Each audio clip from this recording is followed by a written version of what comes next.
I'm Logan Crawford, and right now on Spotlight, we're diving into the transformative world of self-compassion with an amazing author and psychologist by the name of Chantal Seymour. She's written a powerful book that is called Befriending Your Inner Monologue. This insightful book explores how to change your critical self inner voice using proven psychological frameworks and personal experiences as well.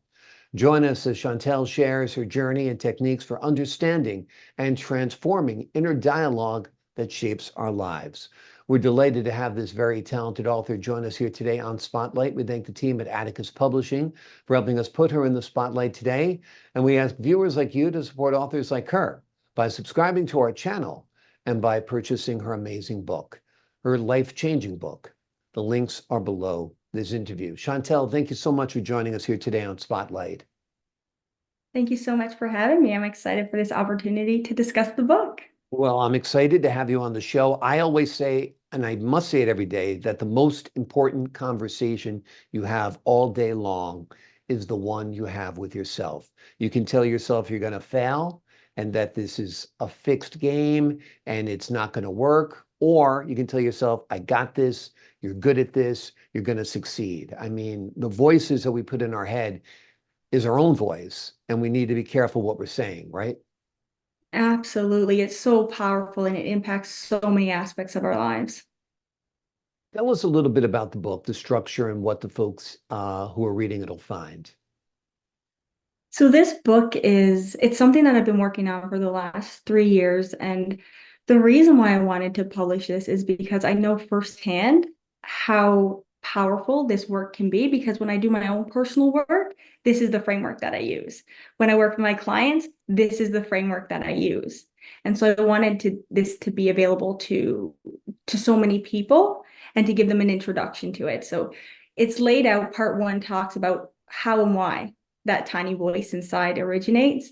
And a lot of people spend a lot of time and energy and resources actually fighting with themselves instead of just sitting with that and understanding it. So the beginning of the book helps readers understand why and how that develops. And that's typically through our experiences.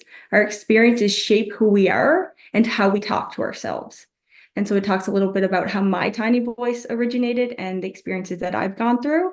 And then in the second part, it gives practical skills, helping readers then learn to befriend their own tiny voice and sit with it and sit in that discomfort sometimes and actually understand where it comes from, why it's there. And spoiler alert, it's there to protect us. Yes, absolutely. You know, I guess the first voices in our ears, in many cases, are our mothers. You know, our mothers are going to set the tone for whether you have a positive outlook or a negative outlook in many, many ways. Do you feel that's true? Do you feel our parents in many ways write our scripts? And sometimes we need to break free from those scripts. Other times, of course, embrace them. Absolutely. It's our early formative years that set the foundation of who we're going to become. And then it's those later experiences that mold us. So the foundation is set very early. And often it is those relationships that are so fundamental to our development that shapes that tiny voice. It's a voice that'll tell you, yes, you can do it, or no, you can't. And if you tell yourself, no, you can't, you can't. You know, everything's Absolutely. competitive in this life, right? Absolutely. In the book, it talks about core beliefs. So these Mhm. are the beliefs that we hold about ourselves at the center of who we are. And a lot of my clients actually don't really know what their core belief is until we start talking about it. And all of a sudden, I'll ask them, did Mm, you know that you held that belief? And most times they'll say, a part of me kind of knew, but I mm. wasn't fully aware of it until right now. And when you can sit and listen to what that tiny voice is saying to you throughout your whole day, you'll get an understanding of what those core beliefs actually are. And for a lot of people who've gone through really hard experiences and adverse experiences, a lot of times that core belief actually becomes a negative one. Mm. Um, Common ones are I'm not good enough, I'm unlovable, I'm unworthy. So things like that are the foundations of our self-talk, and they're formed in early years. And when you can understand your core belief, you have the power to change that. And I think that's a phenomenal thing. What are some of the good, strong core beliefs that people should have? I am capable, I am lovable, and I am worthy. I think that if I had to pick the top three, I think those would be it. Because as human beings, we all have worth and we all deserve love and we strive to belong as humans. And I think that our own tiny voice can get in the way sometimes and we can miss opportunities of connection, of authenticity, because that tiny voice tells us that we're not good enough or we're less than or we're unlovable. And it really can actually impact our relationships and how we show up in the world. Beliefs are our reality. If you believe you can do something, you're on your way to achieving it. If you believe you can't, I mean, it's amazing because you meet some people, and they always say they have a problem for every solution.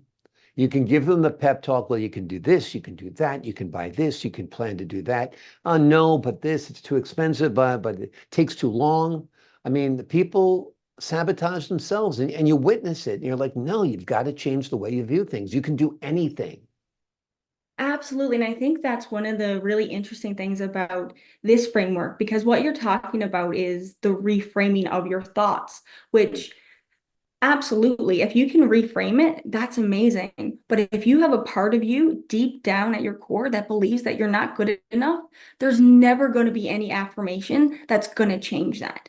Mm. Unless you sit with that part and understand why it thinks that you're not good enough, why it believes those things about you. When you can start to understand why it holds that belief, then you have the power to shift it. Because I was one of those people, I went to counseling in my early 20s, and CBT was kind of the therapy that was used.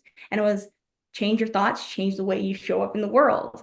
And I thought fabulous. But then I Yeah. would go home and I would tell myself these things that I'm not less than, that I am capable. And then there would be that tiny voice in the back of my head saying, no, you're not. Yeah. That's a lie. Right. It wasn't until I actually understood where that was coming from, the experiences that shaped that, that I could then say, yes, there's a part of me that believes I'm less than, that I'm not good enough. And I know why it believes that because of what I've been through. But I also know on this side that it's not true. So I no longer fight it. I let it exist. I know it's there and I know why it's there, but I also don't get consumed by it now because I Mm. don't fight it anymore. Yeah. So for most people, where does that negative thought come from? Typically, it's the pain that we go through in life. It's the rejection that we felt. It's the neglect that we felt. It's the humiliation. It's those painful experiences that we never want to feel again. And our brain says, I don't like that. Let's never do that again. And then we come up with these protective ways to not do that again. So, for example, people pleasing, control, perfectionism. Those are all in an effort to not feel that pain again. Yeah. It's interesting. I work in a profession where you have to thrive on rejection. I mean, you'll audition for, 10, 15, 20 roles. Maybe you'll get one. And, you just have to believe they're wrong and you're right. And the choices you're making are the right ones. They just didn't see it, so it becomes a huge psychological game that you have to play with yourself, I guess, in almost every facet of life. It's not, it's just basically believing in yourself despite what other people are saying. You might be rejected by a potential suitor. That doesn't mean you're unattractive. You might be, rejected by a casting director. That doesn't mean you can't act. I mean, famously, they said about Fred Astaire was that he can't act, he can't sing, he can dance a little, and he's the most famous actor, dancer, singer of all time, right? So imagine if he had an inner voice that told him, you aren't good enough. Right. Imagine the missed opportunities. And I think that's one of the most powerful things is now when that voice comes up, I tell myself, don't let this voice rob you of an amazing opportunity. Yeah. Because if I did, you wouldn't have this book. It wouldn't be out. There were so many times throughout this process that it was so vulnerable that I wanted to shut the laptop, that I didn't want to publish it. And even when it went live, that you could buy it, there was a part of me that was worried then.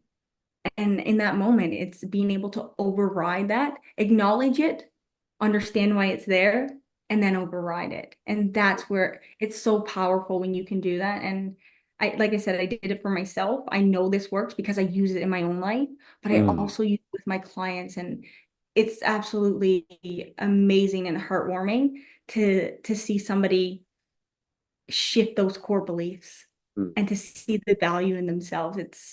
It's the best part of my job. It is great. It's great advice. So you're saying the little voice never goes away. You kind of have to learn to live with it. You want to overshadow it and overpower it with positive affirmations. And I guess that's good. I'm sure that's good advice. So are you mostly a CBT therapist, a cognitive behavioral therapist?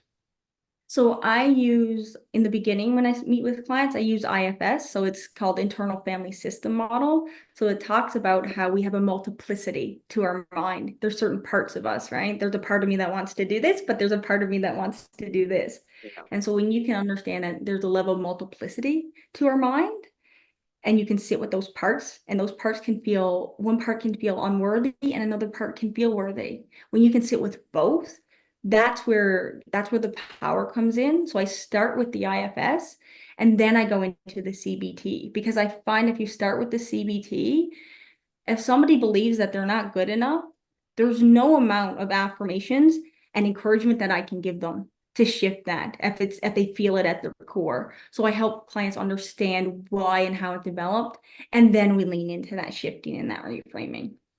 Sounds like a great strategy. You have to understand where it came from in order to understand where you are and how to get to that next level.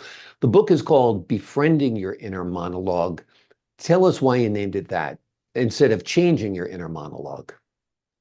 Because it doesn't go away. Mm. It's going to be a part of you for the rest of your life. And the more you fight it, the more exhausted you're going to be, the more you're going to burn out, the more you're going to retreat and avoid. So if you can actually befriend it and you don't push it away and you don't tell it that it's wrong, you understand it, you have compassion for it. And I think that's what we do in our friendships, right? We have compassion for our friends. We want to understand them. And when you can befriend it instead of fighting it, that's where the power comes in. Exactly, exactly.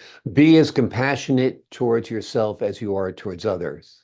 You know, Absolutely. I think the Desiderata says, which is a beautiful poem I quote a lot, um, beyond a wholesome discipline, be gentle with yourself. You are a child of the universe, and so on. Very, very true. Very, very great book. I think it'll change a lot of lives.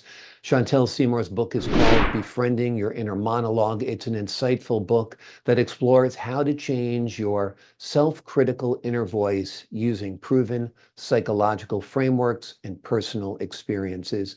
Could just be a game changer, could get you off that couch and back in the game.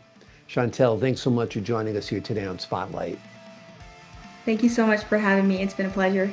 Pleasure's been all mine. To the folks at home, I'm Logan Crawford, thanking you for your time. This time until next time on Spotlight.